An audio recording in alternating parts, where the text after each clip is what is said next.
Boom. We are live. And well, Iowa lost. I am totally kidding. I am sad. Okay, I can't lie about that. I can't.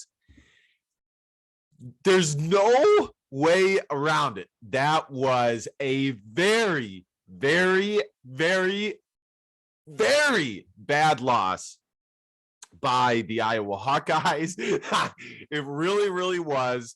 And I'm going to try and keep myself level-headed with some of my thoughts. And quite frankly, I don't even know where to dive in first. I have so many issues with last night's game. Iowa should, at this point in Fran McCaffrey's career, Iowa should never be losing to teams like Penn State. These should be guarantee wins. And you could say, well, Nolan, this is the Big Ten. This is the Big Ten. And I would say, okay, fair point. It is the Big Ten. Okay, it is the Big Ten. But unless we hold Fran McCaffrey liable for bad losses like this, unfortunately, it's going to continue to happen time and time again. And by the way, my criticism for Fran McCaffrey for this game is not going to get better. This was a game in which Fran McCaffrey totally got outcoached in almost every regard, every way. It just is what it is. All right, guys, but before we get into the reaction for this game, I want to mention going to 247hawkeye.com and smashing that subscribe button. You know, in all honesty, during the football season, the channel shot through the roof, and was probably the most popular YouTube Iowa Hawkeye YouTube channel out there. But since football season has been done, we have kind of, I wouldn't say that there hasn't been any growth, but there's, because there's still been some, but it hasn't been nearly as fast as it was during the football season. And, I just really want to see this get to 1,000 subs. So we'll see how that goes. I will put the PayPal link in the description if you want to help the show out financially, and give me a follow on Twitter at 247Hawkeye. And without further ado, let's get into this. All right. This was a bad game every which way. And again, I really don't know where to start, but let's start here. Okay. Let's start by summing up the game. Okay. Before the overtime. Okay. Let's sum up the game before the overtime, because that's a whole separate thing. Okay. Iowa failed to score with their starting unit for the first 4.5 minutes of the ball game. They did not score a field goal in the first 4.5 minutes of the ball game. Okay. That, my friends, is just not going to cut it. It's not going to cut it. Okay. Iowa significantly got out rebounded yet again. And not only did they get out rebounded, but if we're looking at points in the paint and,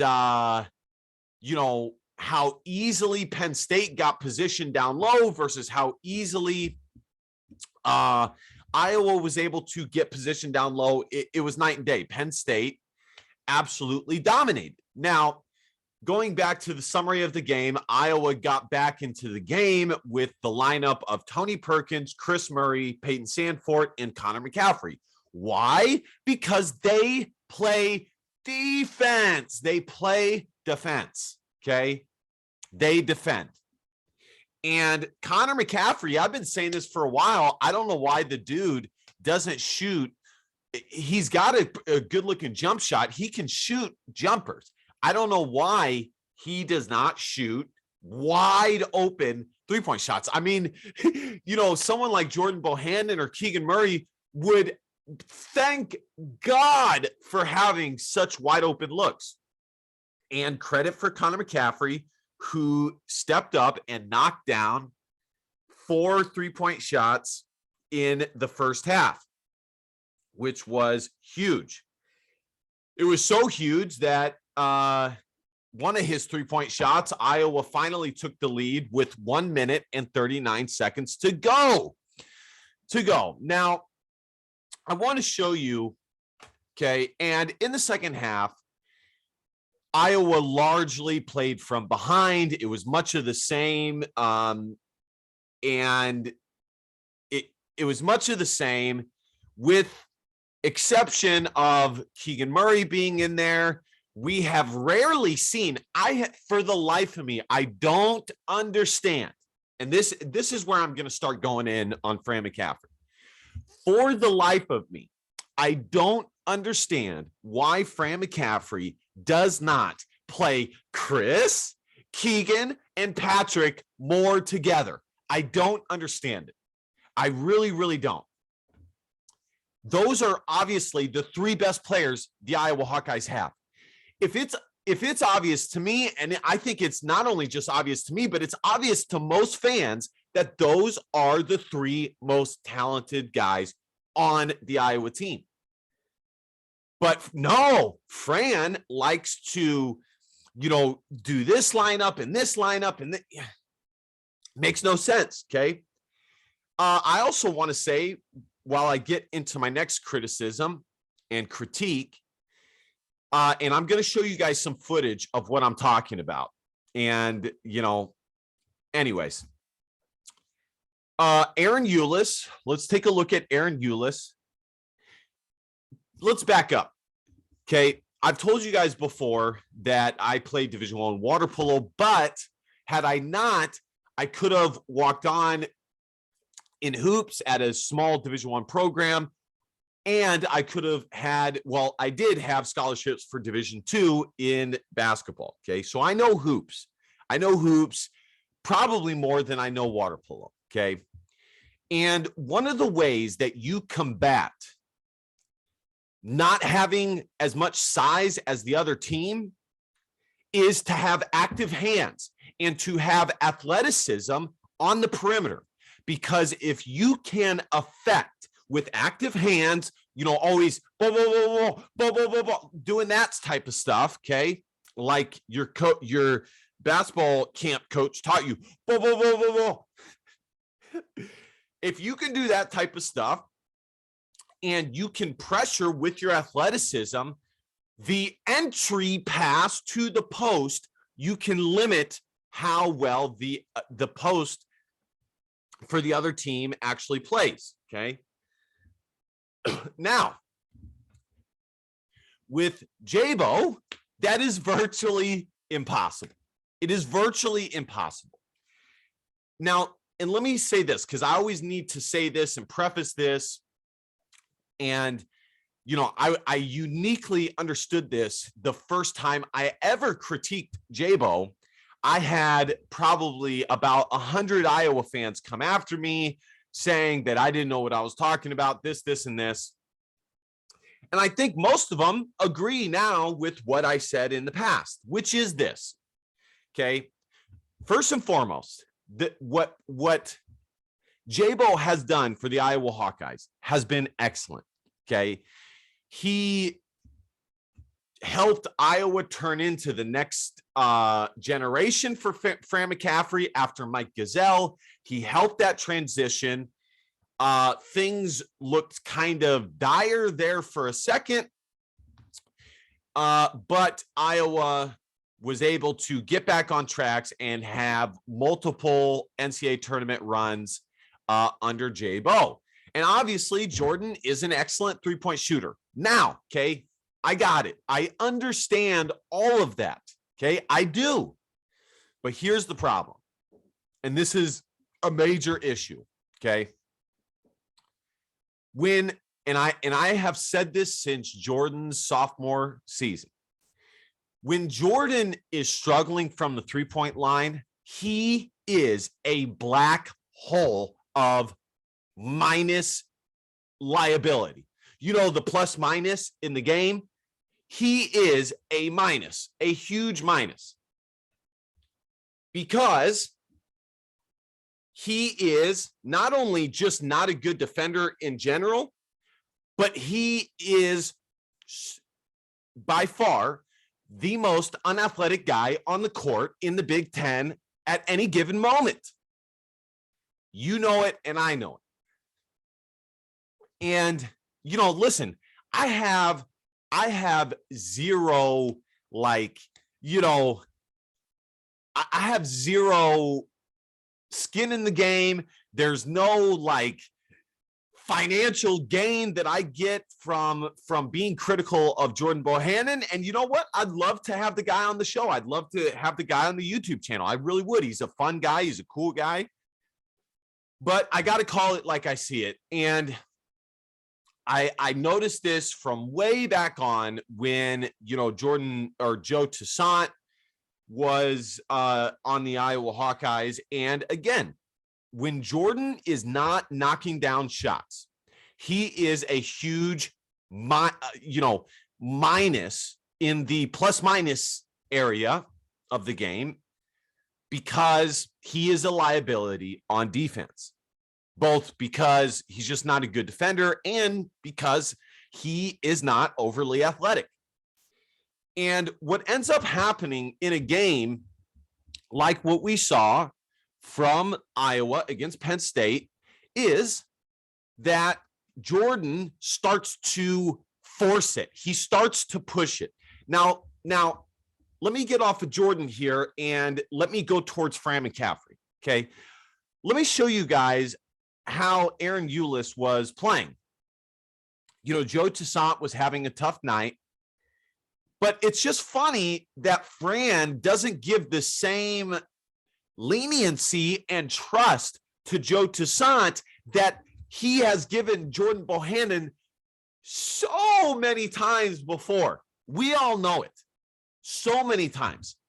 There has been multiple games where J-Bo has a fat goose egg in a game, and Fran McCaffrey keeps him in at all costs, if only for the possibility that he might knock down one shot and get hot. Aaron Eulis had 7 points, 5 assists, and 5 boards. In all honesty, that's an excellent stat line for a point guard. That is solid. I mean, I wouldn't say excellent, but it's pretty good. It's pretty good. And Fran McCaffrey leaned on Jordan. And there were multiple possessions in the final 5 minutes where, you know, Jordan just didn't have it. And furthermore, let's get away from the defensive side. In what universe? I could care less if Jordan Bohannon is the best three-point shooter of all time for Iowa. In what universe do you have an NBA first-round draft prospect and you, Fran McCaffrey, don't give him the ball in order to go and get a shot? Keegan Murray is by far the best guy to take a shot in the final minute. And guess what? We saw that. He went up and got Jordan's air ball and made the shot. And that's not easy, mind you. Catching air balls and putting it up is very difficult. All right, let's see if I can find it. I'm going to try and calm down here a little bit. But, you know, it's just, you know, we've seen this, guys. We have seen this for 10 years. And we have, how many times have I said, if only Iowa's defense got better, if only they got better? They never get better. They never get better. Even when Iowa has the athletes to make it better, even when they don't get better. They don't. And, again, Fran McCaffrey made two major mistakes. Well, three. Okay. One, why did we not see more of the lineup with Chris Keegan and Patrick? Number two, why the heck was he leaning so much on Jabo at the end of the game when the dude had a fat goose egg for the game? And number three, why in God's name is Jabo taking the final shot when you have an NBA first-round caliber draft pick on your team? But honestly, guys, that just shows the confidence Fran McCaffrey has in Jordan. And I knew that it was going to be that way this season. I knew. And you can go and check back in my season preview that I did for the Iowa Hawkeye basketball team. I said that that my problem with it is that Fran can't help himself. He loves Jordan. He can't help himself. He leans on Jordan. He just can't help himself. So here is an example of Jordan's defense and what I'm talking about. But, I got to tell you guys, I'm starting to kind of get over this because I just don't see the changes that are necessary. And, it's funny, last year's team with Luka Garza, it's the exact opposite. Matter of fact, teams are doing what Iowa did to last year. That it's getting done to them. But again, in my opinion, Iowa has had the talent to be a really, really good team in multiple seasons. They have had the talent. I think they have the talent this year. I think it's pretty obvious that this is a talented roster up and down. But it's the same old Fran McCaffrey. Very little defense. Rebounding is suspect. And we just get these massive offensive nights. All right, let me show you guys this possession here. Hopefully I don't. Let me see. I am frustrated, guys, because this, let me tell you guys something. This is a bad loss. All right, here we go. Here we go. Okay. So Iowa is in some sort of a matchup zone here. And here we go. Jabo, Philip Obraka is playing off of Penn State's big man because, well, he's not really, he is not really an option from outside that far. So he is playing off. All right, fast forward. Okay. Now, he gives a dribble handoff to Jordan. Now, in all honesty, Jordan should be up on this point guard and going over the screen or going directly under. Okay. But if you go under, you risk getting switched with the big guy, or you risk having that guy drop a three-point shot right in your face. That's why I'm a big proponent of going over the screen. This space right here should be way more closed in. It should be way more closed in. Okay. I want you guys to notice just the sheer pressure. Number one, okay, Penn State is absolutely going after Jordan Bohannon because they know he is the weak link on this defense. Number two, I want you guys to see the type of pressure that his inadequacy on defense puts on the other Iowa Hawkeye players. Let's fast forward. I mean, look at that. That's just way too much space. In no universe should a guy be able to break you down from the top and basically get you anywhere he wants you.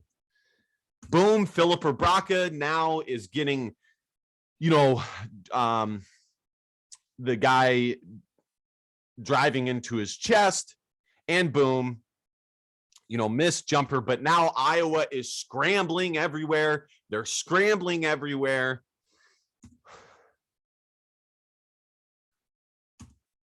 Okay, the shot clock did not go off. And you know what? Penn State did not score because Philip Ibraka had an excellent defensive play there. He did in his help defense. But I just got to fast forward it again to show you guys the type of pressure that it puts on the other Iowa defenders. Look at that space, man. Boom. Okay, a point guard is now one-on-one with a 6'9" forward. Man, so that's just an example. I could go, through it and through it and through it, but I don't want to get a copyright. So I don't think I'm going to. Let's see if we can find Keegan Murray's tip-in. Let's see on Twitter. Perhaps we can find it on Twitter. And, Keegan Murray's tip-in was pretty sweet. It was pretty sweet. Let me pause this here and find that for you guys. All right, I found it. Here we go. Let's rewind it. There's no reason Jabo should have the ball in this circumstance, okay? Let's just think about this logically. Number one, I don't know if many of you are familiar with height and how quickly someone can dribble down the floor. But let me tell you something. A 6'9" athletic Keegan Murray can dribble down the court in a way quicker amount of time than Jordan could ever dream of. Okay.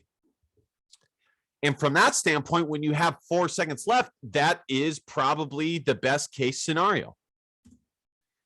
So anyways, then on top of that, Jordan gets a terrible look at the three-point shots, basically a fadeaway three-point shot that is an air ball. And Keegan making that was absolutely huge. But in all honesty, Keegan bailed out Fran McCaffrey and Jabo for a bad play call. There's no reason that your NBA first rounder should not have the ball with 4 seconds to go. There's no reason. So anyways, let's fast forward to overtime. And in the first overtime, Iowa had a chance to win the game. And it just didn't happen, folks. I saw someone tweet Penn State should have won in regulation, which I would agree with. And then I saw someone say, or that same person say, Iowa should have won in the first overtime. And it's absolutely true. Iowa should have won in the first overtime. But ultimately, they missed way too many free throws. And in the second half, it was much of this, or excuse me, in the second overtime, it was much of the same of what we saw the whole game. So obviously Penn State won. Okay. They won 90-86. All right. And you would think that a high scoring game like that would favor Iowa, but no, it did not. Let me tell you guys, okay, some of my thoughts right now. Number one, in no universe, a guy that plays 35 minutes a night is a guy who you could argue is one of your top 2 players on the team. Not a role player like Jordan. 35 minutes and the dude scored 2 points? 2 points? I just don't understand it. I really don't. And I'm going to lose my mind continuing to watch this Iowa ball club. Because I don't see it changing. Fran for the past 4 years has had this kind of, love and adoration and trust in Jabo. What does this mean for Iowa? Well, guys, this was not a good loss. This was a bad loss. Let me show you where Penn State ranks in the KenPom. Iowa is still 23rd in the KenPom, but let's find where Penn State is at in the KenPom. Guys, Penn State, so it wasn't bad. Penn State is 80th. It's not as bad as I thought. But guys, in no universe should Iowa lose to a below 500 Penn State team in a rebuild. A rebuild. It's just it's not going to cut it. So let's see what they're ranked in the net. Let's see. Net rankings. So what does this mean for Iowa? Well, like I said, it's not a good loss. It's probably a quad 2 loss. It might be a quad 1 loss. No, quad 1 is 1-75 on the road. Let's see where Penn State is in the net. Iowa dropped down to 25th. So they moved down after the abysmal loss to Penn State.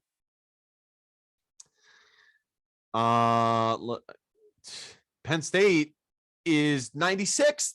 96th. Not good. Not good. So again, just not good, guys. I don't know how else to say it. I am depleted. I'm defeated. It's the same old with Iowa. And I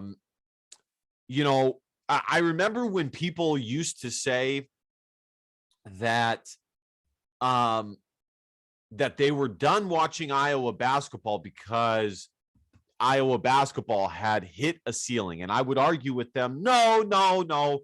Iowa's actually really good. They're going to make the NCAA tournament for a third time in 3 years. And until proven otherwise, I kind of agree with them. Fran McCaffrey is who he is. He's a great offensive coach. He's a pretty good evaluator when it comes to evaluating talent, whether it's under the radar talent or not under the radar talent. But other than that, he's had a few very, very good teams who by the end of the season run out of steam and kind of get old. It kind of gets old because they never improve. They're a really good offensive team, but they don't make the necessary improvements to go into a deep run by the end of the season because they're pretty much the same team at the end of the season that they are at the beginning of the season. So until Fran McCaffrey gets them over the hump, I am net 96. I don't know. I'm just not I'm not going to be too I'm still obviously going to pay attention to this. Man, quadrant 1, Iowa is 2 wins and 5 losses. Quadrant 2, they are 2 wins and 2 losses. I'm trying to see who net team sheet. Here we go. I'm trying to see what Penn State was for them. So this is Iowa's team sheet.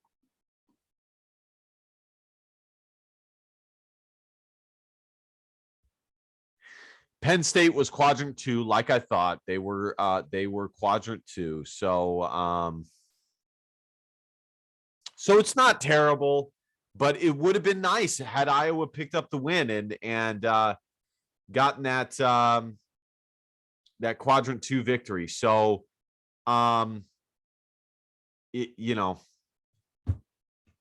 what else is there to say? Maybe Fran will make the necessary adjustments. I'm not going to hold my breath. As I've said, the defense needs to improve.